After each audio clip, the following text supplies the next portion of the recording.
Thank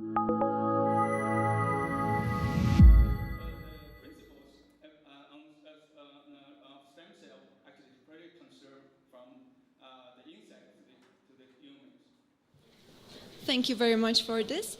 Hereby we have concluded the session for opening speeches. Right now I would like to invite the chairperson of the first session, the co-chair of TÜBA Stem Cell Working Group, Professor Dr. Murat Elçin.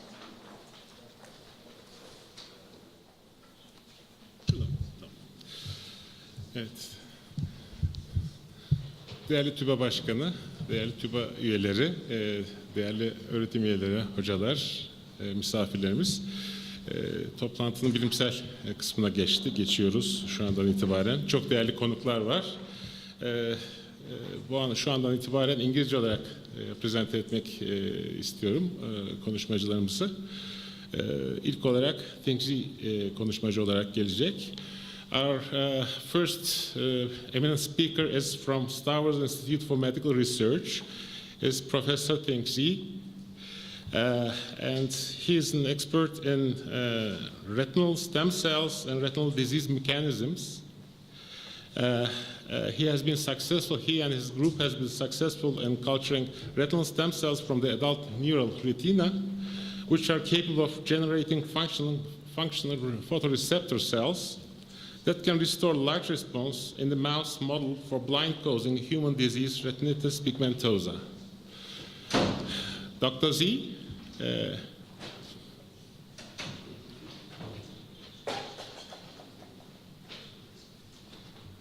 I would like to invite Dr. Z to present his talk.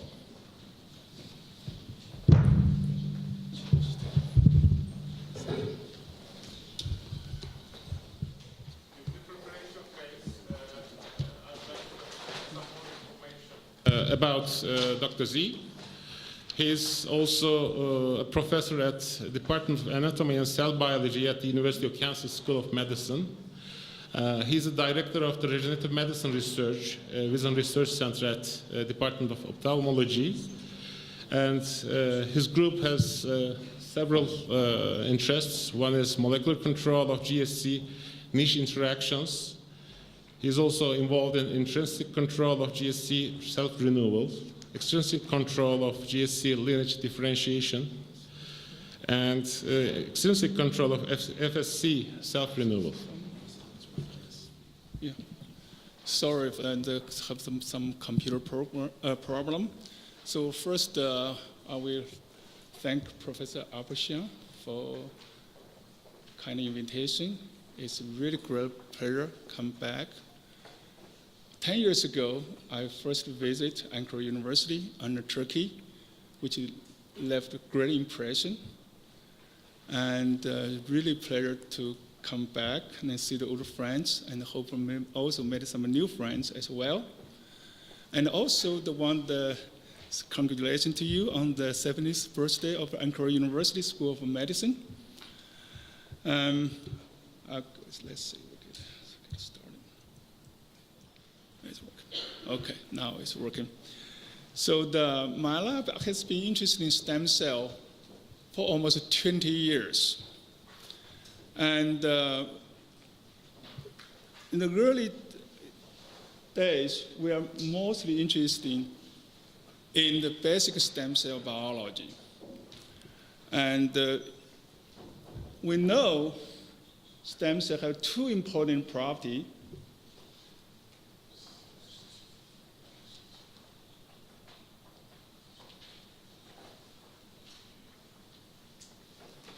It's not working. Two important properties. One is cell renewal, one is differentiation. The cell renewal allows stem cell result tissue for throughout lifetime. Differentiation allows stem cell, general function cell, to replace lost cells due to the injury and natural turnover or diseases.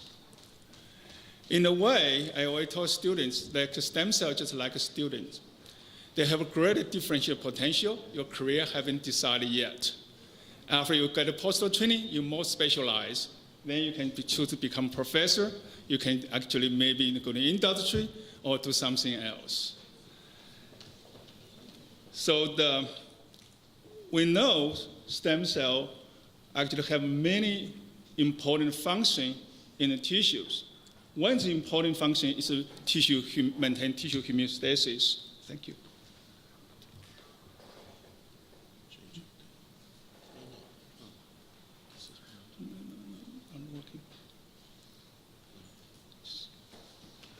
Well, that's okay. That's okay. Thank you.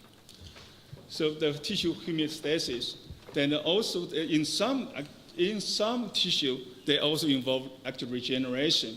Stem cells also related with the aging. We know when we're getting older, that's why I have wrinkles, back pain, because our tissue simply could not produce enough functioning cells to replace the lost cells in our tissues.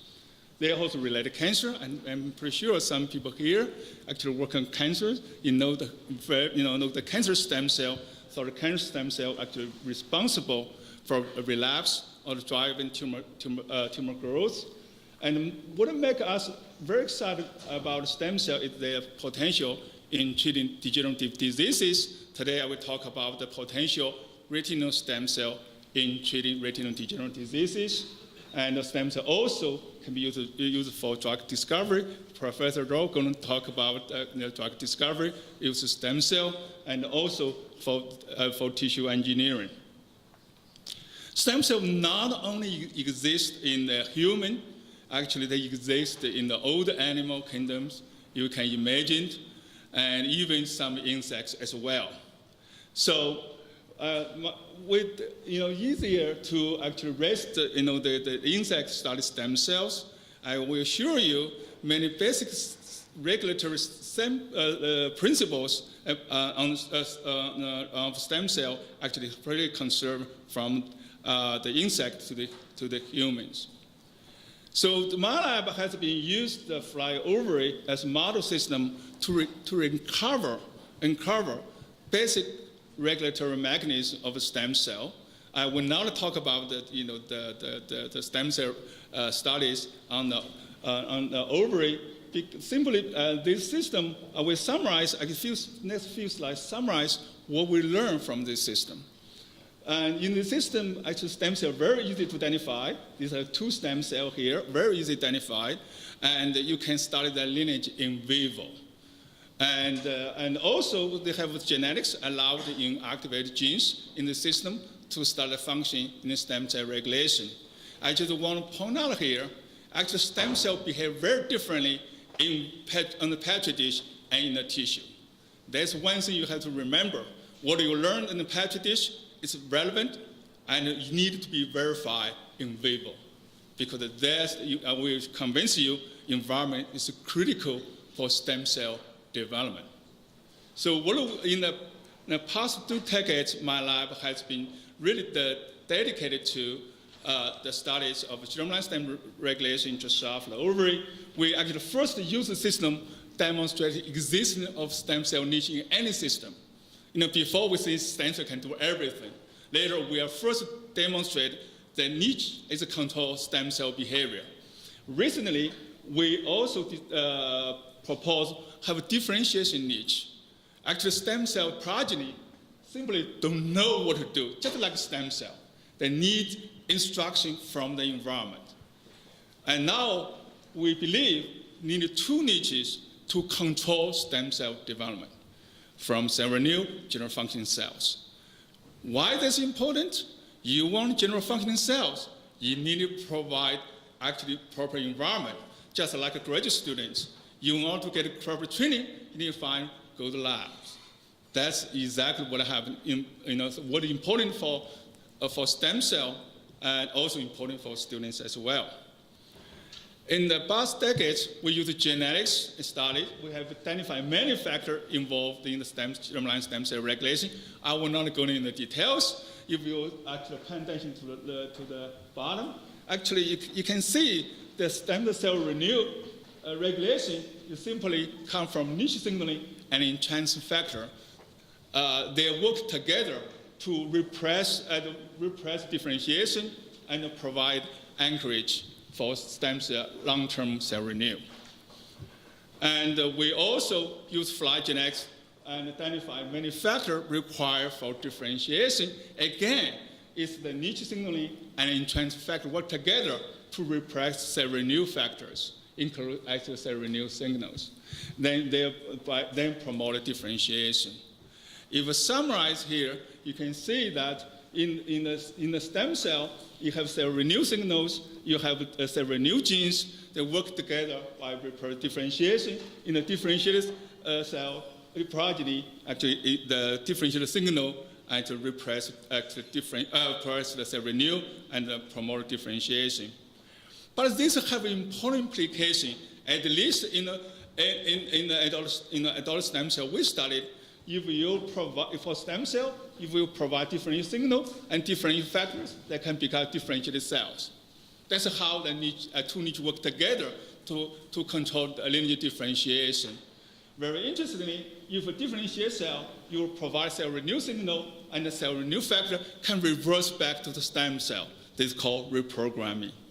Then you heard a lot about the iPS cell, reprogram fibroblasts directly back to the embryonic stem cell. Actually, we now, based on what we learned, we can reprogram differentiated cell back to the progenitor cell or tissue-specific stem cell. Actually, we equally useful for treating diseases, and we'll talk about it later on. So we want to move on. We not only just understand the stem cell in the fly ovary, we want to use the knowledge to study stem cell in the retina. That's why today I will talk about and share with you what we learned in the past. Why mammalian retina? And we know have several devastating retinal degenerative disease exist in human. And some of you doctors here, you know the glaucoma, age-related. Okay, thank you. Oh, thank you very much. Age-related macular degeneration, retinitis pigmentosa, these all retinal degenerative diseases, and affect the millions of people worldwide. And I also immunological profile side, that means that you have a low immunorejection in other tissues. So that's at a huge advantage. And also easy for cell delivery without major surgery. I was told by an eye doctor, you can actually inject a cell, the patient can go home in the same day. So that's really the huge advantage without major surgery for the stem cell delivery. And as a developmental biologist and stem cell biologist, the retina is a great organ for studied tissue and progenitor cell development. I emphasize here, you want to treat the disease, you want to actually understand disease, you must understand how the tissue develop.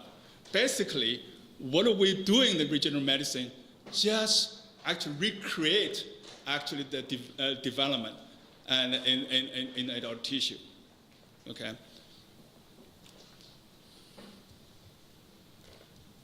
So the retina is really beautiful and structure, and they have 5 types of major neurons, 1 glial cell type, organized 3 distinct cell layers.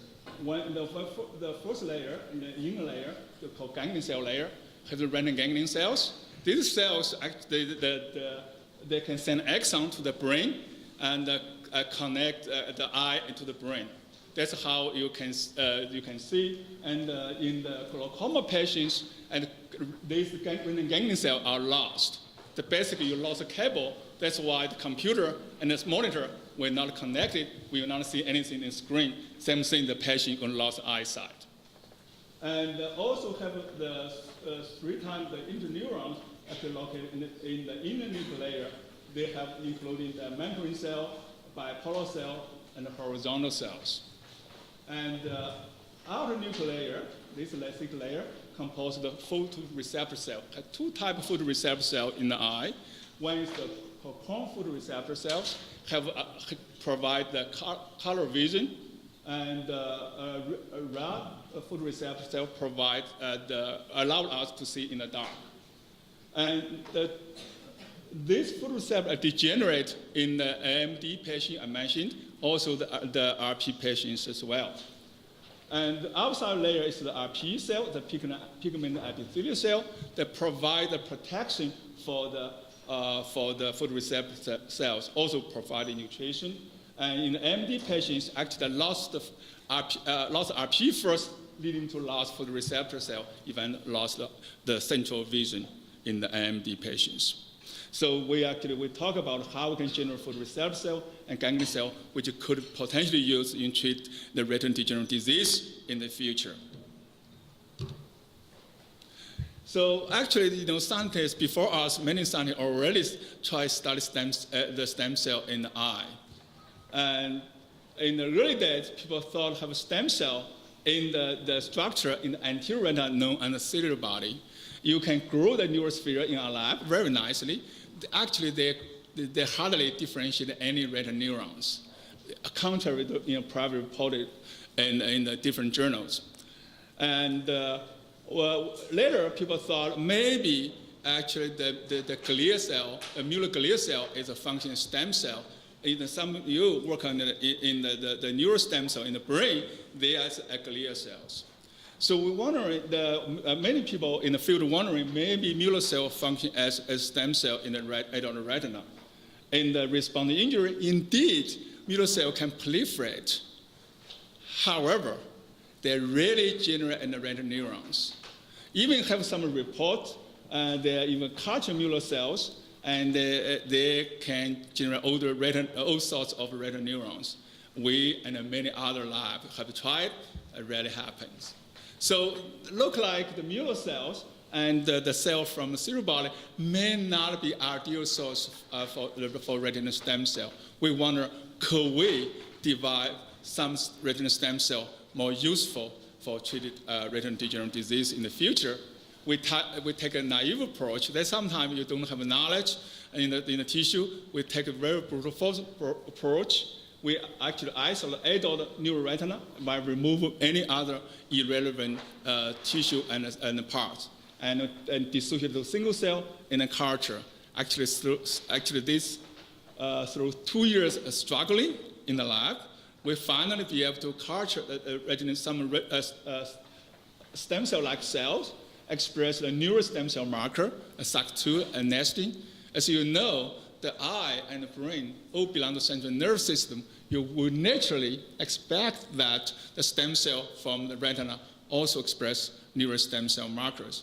They also express the retinal progenitor marker PAS6 as well. And more importantly, there can be passage in many, many passages. Now here it's 50 passages. Actually, now we can pass 40 passages. That's still growing and expanding. It's very nice. Equally exciting, we find that the cultured retinal stem cell can differentiate the older retinal neuron and the glial cell type. You can see they can differentiate the ganglion cell and membrane cell and horizontal, bipolar, and the photoreceptor cells, and also the mural cell type. And this just spontaneous differentiation after withdrawal several new signals. So we're wondering, this cultured retinal stem cell is useful in treating the photoreceptor degenerative diseases. As mentioned in my introduction, there are two major types of the retinal degenerative disease which affect photoreceptor cells. One is AMD, the disease associated with age gradually destroys central vision due to loss of RPE and also a photoreceptor cell. And RP is a Grubu disease associated with photoreceptor degeneration. It could be defects in the RPE or photoreceptor cells themselves. And we decide to the continual efforts, we can differentiate the retinal stem cell into photoreceptor cells. We label this retinal stem cell with GFP. You can see all green. And we differentiate we are optimized condition for the photoreceptor differentiation. They indeed can differentiate the rod photoreceptor cell here, express the rhodopsin. And very interestingly, just like vivo, sometimes you have to understand, if we see periodically one cell neuron here or there, may not be true. We know in the vivo that actually the photoreceptor cells that differentiate together like clusters in a layer. They never differentiate one by one. In vitro, we see same phenomenon. They also differentiate in the patch. If the patch photoreceptor gradually expand the patch, have more photoreceptor cell. Exactly like see it in vivo. That's very exciting too. And then next we test whether these photoreceptors are functional in vivo. So we actually since this the photoreceptor level with GFP, we inject in the mouse, adult mouse eye, supraretinal space to see that indeed they can integrate into the retinal layer. Here, most of the transplant photoreceptors still remain supraretinal space, but some indeed can integrate. I can show you here, one is we section the right place. You can see this cell body, this outer segment, all the photoreceptors have outer segment. They send a long axon into the outer plexus layer. Presumably they form synapses by polar cell. In tip, you see that at the synapse at the tip of the transplant photoreceptor neurons. So that's very exciting. That look good, may not be functional. Then we test whether indeed functional. We take advantage of the mouse RP model, know that RD1 mutant mice. These mice can't lack photoreceptor cells in the adult stage. So we transplant this GFP-labeled photoreceptor cell into supraretinal space, RD1 mutant mice, and we carried out electroretinography to see whether have a light response. And mouse have two eyes, one injecting eye, one non-injecting eye. You can have a control. You can see that the control eye, if we shine a light on it, no light response. If you transplant the eye, you can see some light response. This response is very, very low compared to the normal eye. At least these results tell us some of photoreceptor cells we derive are indeed functional. Rest the possibility we can use retinal stem cell to treat photoreceptor degenerative disease in the future. And as mentioned in the MD patients, that not only lost the photoreceptor cell, actually lost RP first. You have to repair RP as well. So we actually lab started working on try engineering actually RP and with photoreceptor cell. We are working on it right now. Idea we have a basal membrane, just like in vivo. We see the one layer RP cells, and on the top we grow photoreceptor cells. Actually, we work on hopefully use culture stem cell and a culture RP cell. We could engineer actually retinal and segment, which then we can transplant this segment into supraretinal space. That will work better because RP is polarized, photoreceptor polarized. A moment ago, I tell you, transplanted cell actually not, only few integrated, mostly is actually remain in supraretinal space.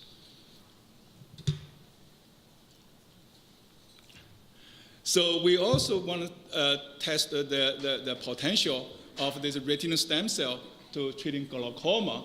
Glaucoma is a group of disease, the lost optic nerve connected to eye, brain, as I mentioned, and it causes vision loss and blindness. The lost optic nerve is caused by a death of retinal ganglion cells. Glaucoma is the second leading cause for blindness. 60 million people worldwide have glaucoma.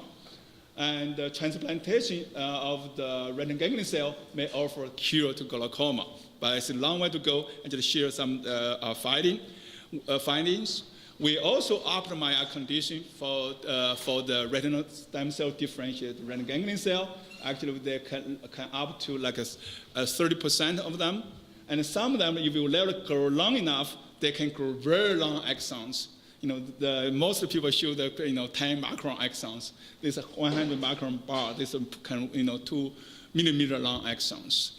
This is really exciting. That we know retinal ganglion need a long axon because they need to grow axon from your eye to your brain.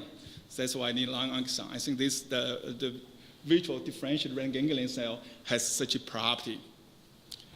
Then we test whether we can transplant the virtual differentiated retinal ganglion cell into the eye to see they can integrate and connect to the brain. And if we inject these GF-labeled cells into the normal or eye, they just sit on the surface of the retina and never integrate.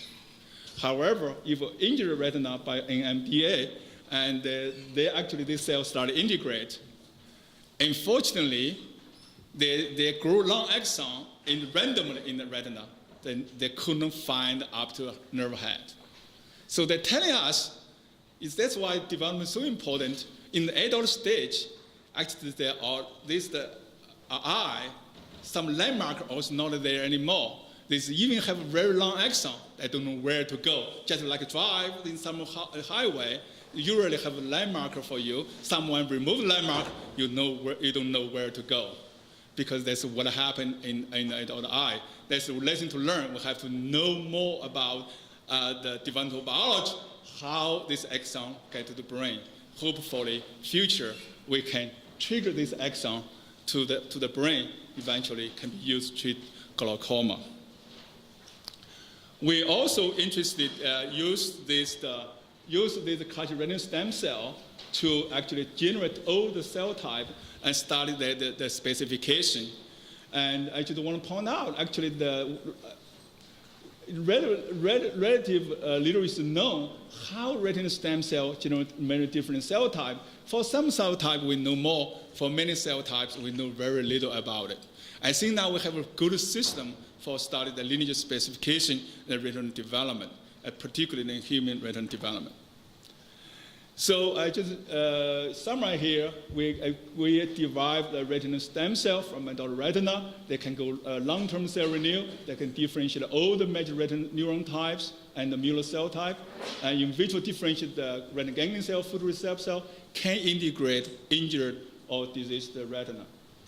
Actually, the postdoc who did this work then returned to China as a professor, now try culture human retinal stem cell. She has successful culture human counterparts, and now actually started the potential in treating the human retinal degenerative diseases. However, potential immune rejection still major obstacle to use human retinal stem cell to treat human disease. Same thing for the human ES cells. And I should say low immune rejection doesn't mean that doesn't have immune rejection. I do have some degree immune rejection.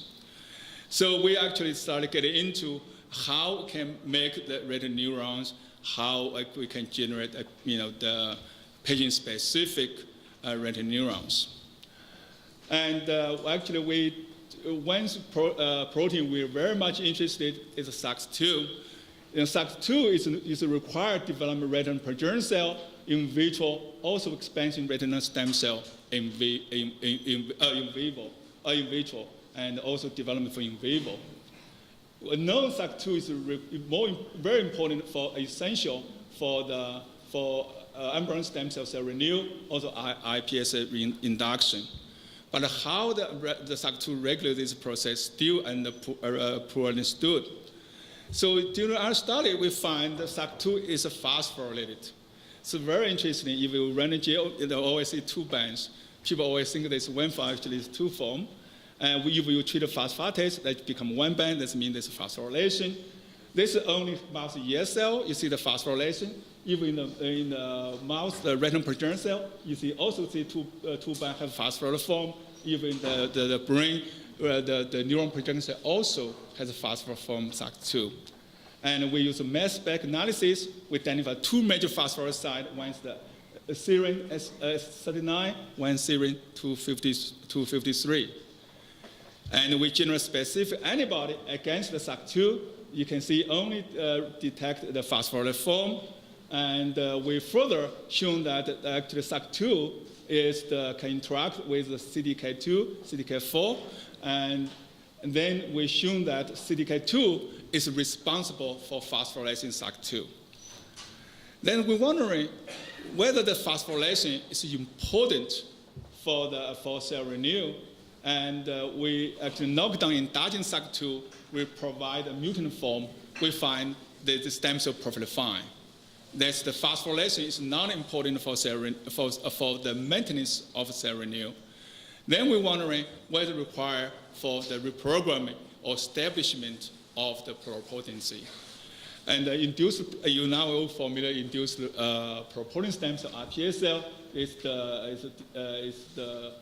discovered by Yamanaka, and they use 4 factors. We often call Yamanaka factors. You can see SAC2 is one of the factors, and they can convert fibroblasts to the pluripotent stem cells.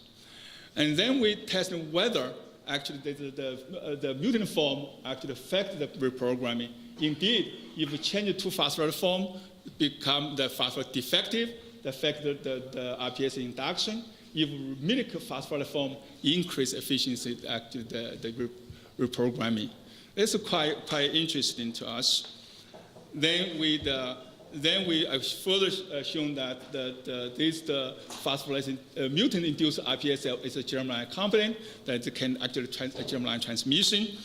And we further show that SAC2 phosphorylation does not affect the interaction with ALT4. We know SAC2 and ALT4 work together in the reprogramming. Does not affect the ability to interact with ALT4. Also doesn't affect the fibroblast proliferation either. So we further shown that CHEK2, the CD kinase 2, which is phosphorylate of SAC2, also actually promote the reprogramming. And if you have a control active or dominant, actually the affect the reprogramming efficiency, telling us this kind of activity must be regulated. You cannot control it active. So that's what we learned. So we think the SAC2 phosphorylation can influence establishment but not maintenance of pluripotency. And now actually investigating if SAC2 phosphorylation affects the production and function of retinal progenitor cells derived from iPS cell and ES cells. So then we actually, as mentioned, we're interested to generate actually the patient-specific retinal cells. The common approach is from the fibroblast, you generate the iPS cell, then they generate retinal progenitor cells, then generate photoreceptor ganglion cell, and for treated patients. This is the more common used approach. We decide, based on what we learned in the fruit fly, germline stem cell, we know you can convert the differentiated cell directly into retinal progenitor cell. We wonder, could we actually directly convert the fibroblast into retinal progenitor cell and generate photoreceptor and retinal ganglion cells? So indeed, with the fibroblast, we can generate retinal progenitor cells and nestin positive, SAC2 positive, and they also can differentiate the photoreceptor cell, ganglion cell, and the bipolar cell, horizontal cell, and also mural cell as well. They definitely have multi-potentiality, just like the retinal stem cell we cultured. We are in the process actually testing function for the receptor and ganglion cell derived RPs. We call induced retinal progenitor cells. So we can do that. I think if you can also use this strategy to convert your favorite, convert the fibroblast to your favorite tissue stem cell for treating diseases. And we also know in order to further improve efficiency, and we have to learn more about the progenitor cell regulation. We decided actually get it back to how the FGF signaling regulate a retinal stem cell renewal proliferation in vitro in vivo. Why that's important when actually I didn't mention in a culture, you need to provide FGF. In a reprogram, you also need FGF. We wonder, what is FGF signaling does in vivo? So we actually take a genetics approach. And we know in the retina development that at least have the 6 FGF expressed retina, and FGF have 4 different receptors. We know FGF 3, receptor 3 and 4, knockout, actually viable, no eye defects. 1 and 2 is lethal.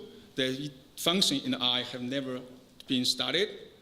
Through the expression with this RNA in situ, you can see that the FGF receptor 1 actually expressed very highly in the retinal progenitor cell, but to very low level.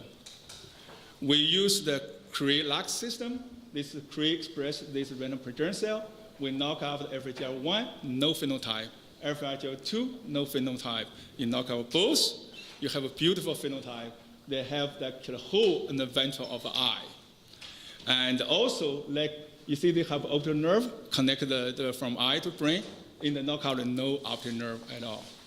So clearly, FGF signaling from specification retinal ganglion cell axon to the brain, and also require actually normal development eye. We wonder how FGF signaling causes this phenotype. We help understand the role of FGF signaling in retinal progenitor cell development. So I should point out this kind of phenotype in a human called coloboma, and it's caused by the failure of the optic fissure. In the early development, actually have the gap in the ventral eye. When eye development, actually this gap actually closed. You have a continued in the eyeball, and in these patients, in the FGF knockout mutants, the fissure never closed, remain open. So this is a diagram. See, I just mentioned I have the fissure in the ventral eye, and one in the embryonic stage for mice, embryonic 11.512, and this fissure is closed and will continue eye cup. And we find FGF signaling require control cell fat switch as we expected. We find actually if you knock out the FGF signaling in the ventral side of retinal progenitor cell, actually falsely specified. That's why they cannot close. Actually, they're not correctly specified. And also, we see the defects in the cell morphologies. A cell change the shapes if you don't have FGF signaling. These are all retinal progenitor cells. And we also see that required for proliferation. Normally, both sides of the eye, called nasal, temple, the upper side of the eye, actually the progenitor are proliferated very similar rates. If FGF knockout, one side proliferate much faster than the other side. Basically, that's the reason they cannot close the fissure. The two sides miss each other. So through the microarray analysis, we found FGF signaling can regulate cell cycle regulator, control proliferation, retinal progenitor cells. They also can regulate the cytoskeletal regulators, regulate the actin dynamics, cell shape change of retinal progenitor cells. We also see they regulate the very important gene for cell fat specification in retinal progenitor cells. That's why they have a misspecified retinal progenitor cell, eventually leading to actually the defects in the optic fissure. So as the demand biologist always realized, you cannot treat disease you don't understand disease. People think, oh, put a stem cell in the disease tissue, you cure the disease. It's not true. If you don't know what causes cell death, you put a new cell, it can die again. If a new cell can die again, what are you going to do? You must understand the disease mechanism in order to use stem cell to treat diseases. So we decided to take an effort to understand what caused the ganglion cell loss in glaucoma. And we studied one part of the tissue in the eye called ciliary body. And the ciliary body is relevant to the glaucoma or myopia, nearsightedness. And the ciliary body is responsible to produce equihumor to maintain intraocular pressure, because the pressure, actually high pressure, can cause the loss of retinal ganglion cell, eventually cause glaucoma. And the ciliary body also has function in the lens accommodation, which the defects cause nearsightedness. Actually, that's also relevant to the many kids.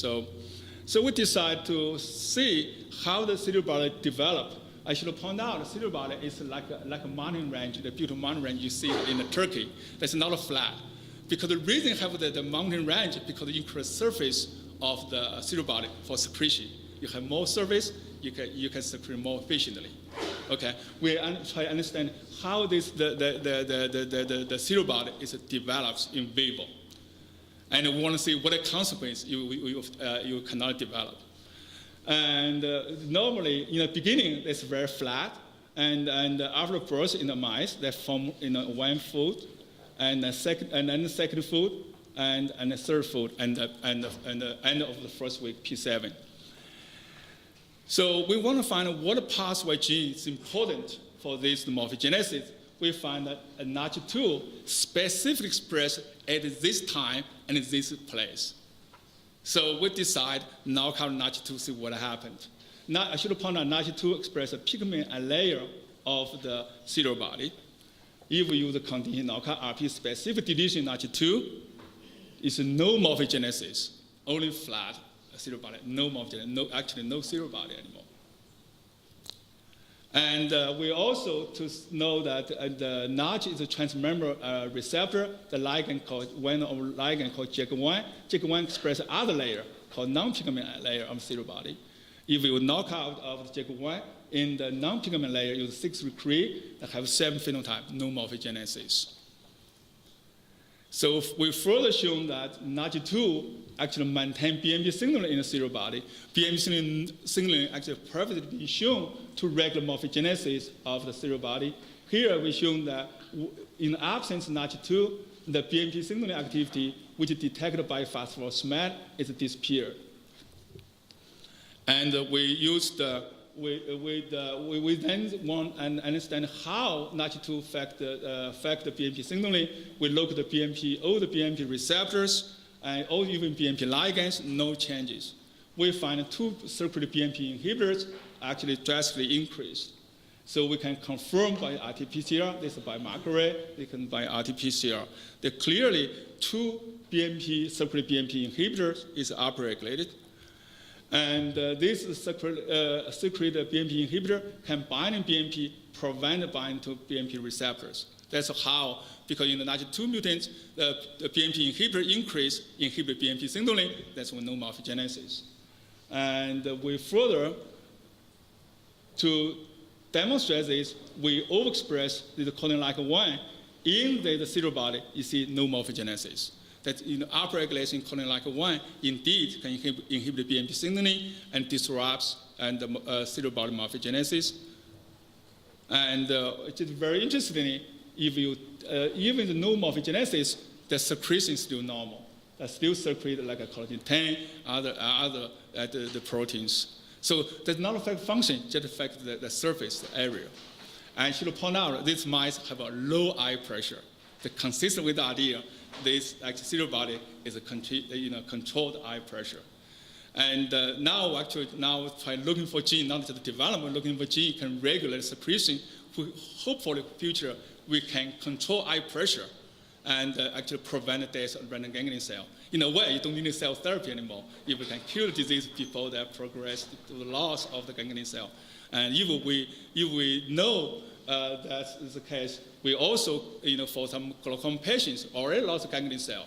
First thing we need to do, reduce the eye pressure. Then you put ganglion cell there. Or else the ganglion cell can lose again. So that's the logic we'll use in future to treat the glaucoma. So this NAGI2 telling us is an important story how the morphogenesis is controlled, which is recently published. So we're going to summarize. I tell you today, we actually culture retinal stem cell line. They can the long-term expanded in vitro. They can generate the differentiated ganglion cell and the photoreceptor cell, which can integrate to injured and diseased retina. And FGF signaling is important artificial progenitor cell, the maintenance and RGC differentiation. I don't have time to show you. And the SAC2 phosphorylation is important establishment of the pluripotency, but not the maintenance. We have also converted adult fibroblast into retinal progenitor cell using defining factors based on idea we learned with the fly germline stem cells. And finally, we actually identified important signaling pathway to control the ciliary body development, which could future help understand glaucoma pathogenesis for treatment of the glaucoma. I should point out this is my hobby. My main work is still work on the germline stem reckoning drosophila ovary, and we're happy to discuss. If someone want to collaborate, because I want to show you, only few people work on this area. And I should point out this is the Star Wars. You have a chance to visit Kansas City, please let me know. I will. This is the very nice building, and probably the most beautiful research building in the U.S. and probably in the world. It cost $250 million just for this building. And you see, my office always dark because I travel a lot. So my didn't do any of this work, and they were by the very group talented people. In the older year, I don't only have few people working on retina. They are now they have own lab in China. One student now is a resident. Now only have three, 4 people work on this area. We try to push forward, and also since I'm only working on the fruit fly before, never work on the mice. This you need a lot of great collaborators. They really help me a lot in this area, and also the funding from the Hudson Foundation and Star Wars Institute. Thank you very much for your attention.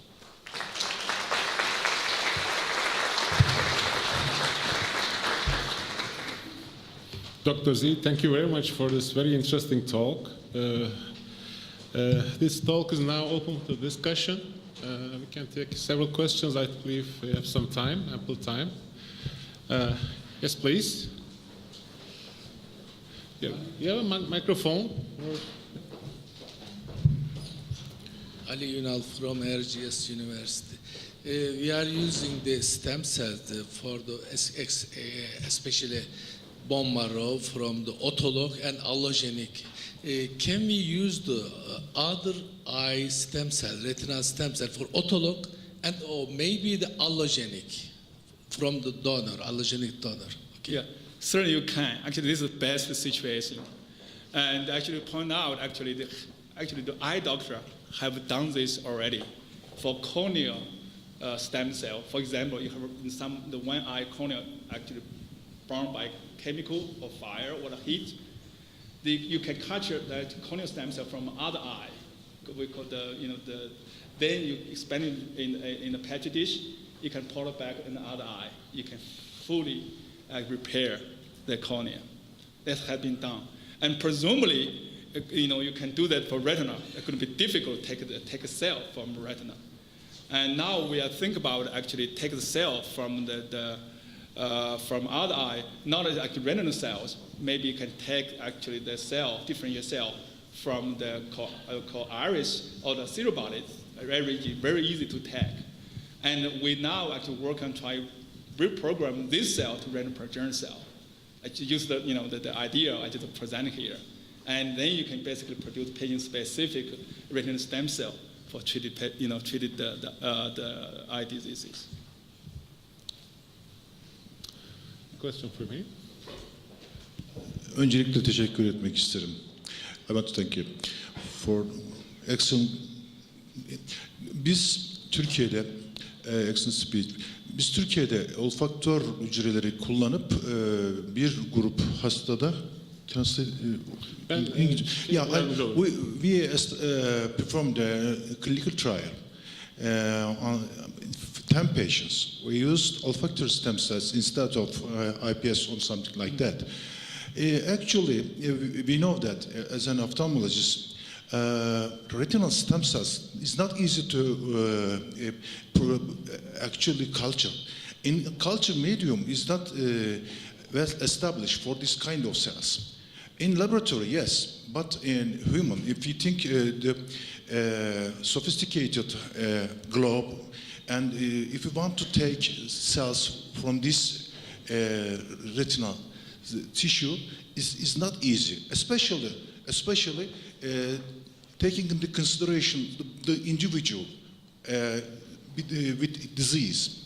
Disease individual, consider that it has its own intrinsic factors for disease. If we want to produce IPS from the same patient.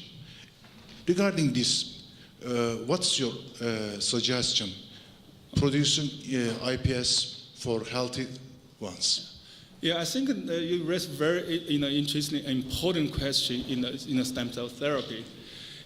For you getting from patient that carry the mutation which cause the disease, you get an IPS cell that still carry the mutation.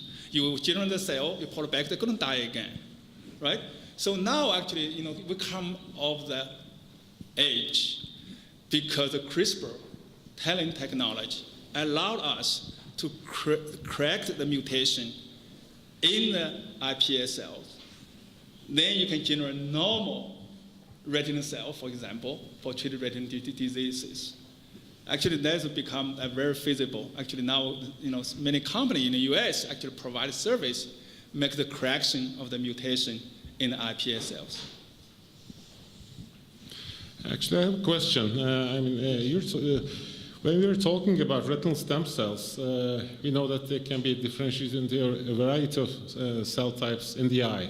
Can you call this multipotent stem cells or progenitors? Yeah, it's multipotent progenitor cells. So usually we define, I work on stem cell, actually we involve actually make the terminology.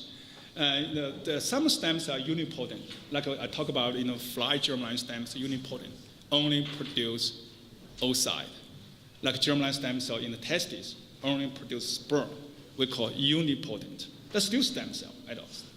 Many adult stem cells in our tissue, so multipotent, because they can produce several different kinds of differentiated cells. But they are not, have you tested the three lineage potential of these cells, for example? Like mesenchymal stem cells. Yeah. Do they have the property to differentiate into three different? Yeah.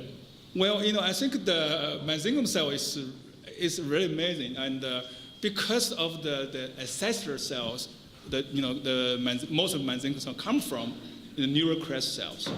We know neural crest cell can generate many cell types in our body. That's why the mesenchymal cell still retain some of these properties. I think definitely it's multipotent.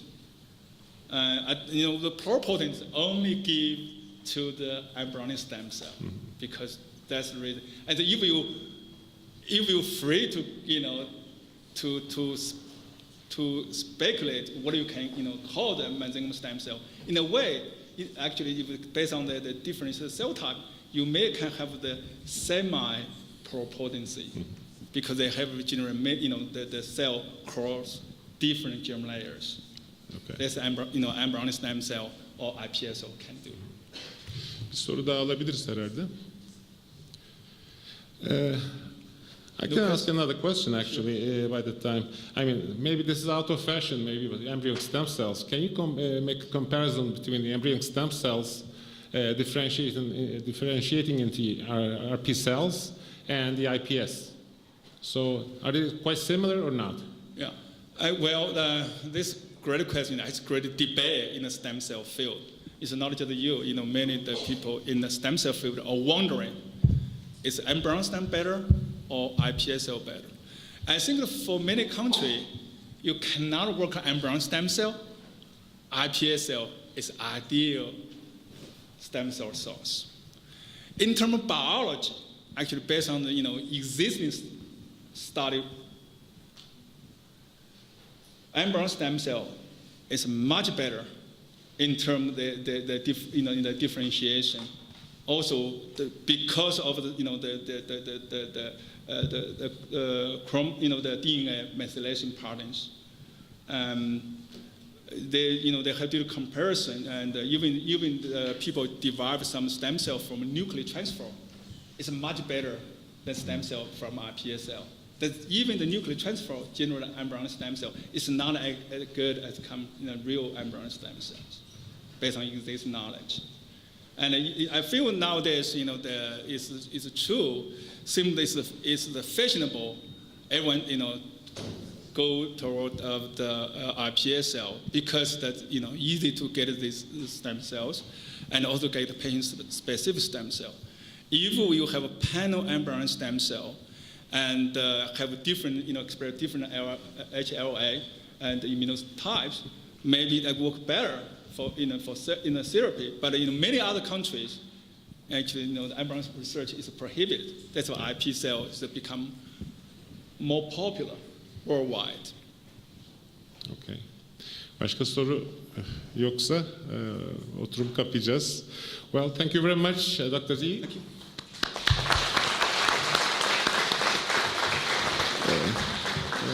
As the coffee break, kısa bir kahve aramız olacak.